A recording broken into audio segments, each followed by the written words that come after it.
You ask someone in 2019 to imagine the future, what might they say? Well, they would likely bring up the oncoming climate apocalypse and the impending ecological ruin. A pervasive sense of doom and hopelessness surrounded the topic of the future.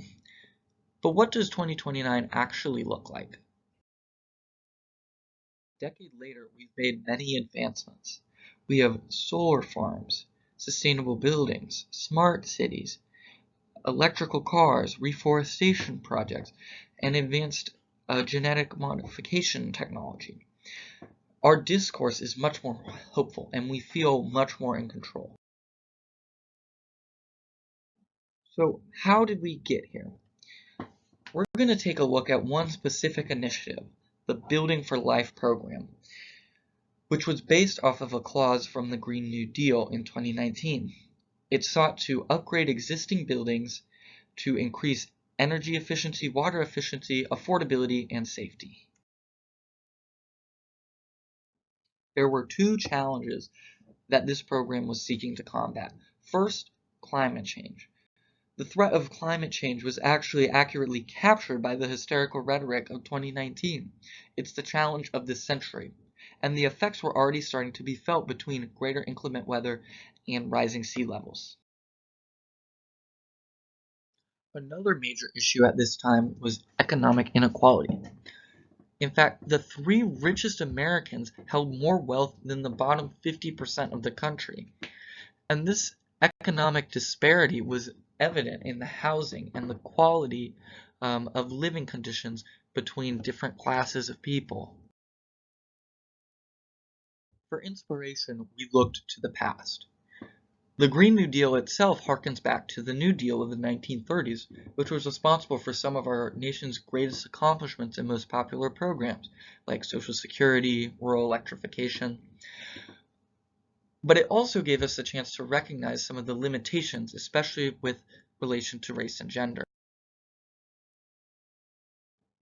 The scholar Bell Hooks was also an inspiration, and she allowed us to foreground issues of race and class with environmentalism. She also allowed us to broaden the definition of sustainability to not just be about strictly preserving resources, but also creating meaningful lives and human dignity. Gentrification had historically been an issue for projects such as the one that we were doing. We understood that just by increasing the quality of the buildings and the area did not necessarily mean that we were increasing the lives of the people living there if they could no longer afford to live there and were thus displaced. There were several ways that we went about achieving development instead of displacement. First, we put more democracy in the creation of the zoning laws and put them on the ballot for the people living there to vote on it directly. We also implemented national rent control and strengthened the rights of tenants. Another challenge we faced was actually a labor shortage caused by the massive public investment in all of these different Green New Deal programs. Additionally, we needed to make sure that we maintained public support so that we sustained political momentum for these projects. To create a media strategy, the work of scholar J.J. Cohen was critical. He explained how depictions of catastrophe in traditional framing, like Noah's Ark, disconnects the audience from real human suffering. So we took this knowledge and centered frontline communities in our rhetoric, which fostered a movement based in sincere sympathy. Once we had created the political willpower, we were able to target our technological solutions. So smart households and smart cities were able to connect different appliances via wireless internet to optimize energy and water usage. Solar panels were pretty much put on every available surface to maximize our energy output. We also implemented batteries so that energy produced by the solar panels could be stored to be used either at night or during peak consumption hours. Not all of these solutions were particularly high tech.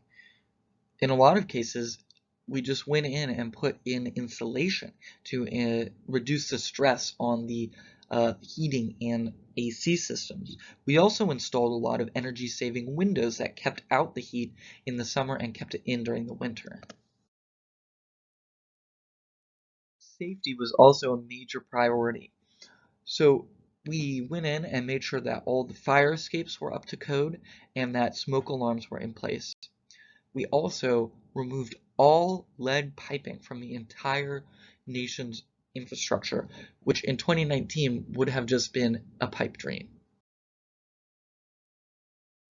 So how did we interact with the commercial and industrial sector? Well, we facilitated partnerships and the transfer of knowledge so that experts who worked at one company could spread their knowledge outside of just that one company. We also made sure to implement regulations that were tough but not too strict as to put them out of business. So for policy regarding new buildings, we drew from existing third-party standards, such as the Living Building Challenge and LEED, and we learned from successful projects like the Condetta building at Georgia Tech, which was finished in 2019. And we expanded upon these standards and made it easier to achieve. So to make it easier to achieve those standards, we made structural changes. So for example, the Condetta building found that the materials red list was a costly obstacle because the chemicals that were banned were in widespread use. So we implemented a federal policy to restrict the use of those materials and funded research for alternatives. Through the Building for Living initiative, we've gained technical knowledge, synthesized social justice and environmental issues, and created an effective political message. But we've also learned how to use the past to inform our decisions going forward.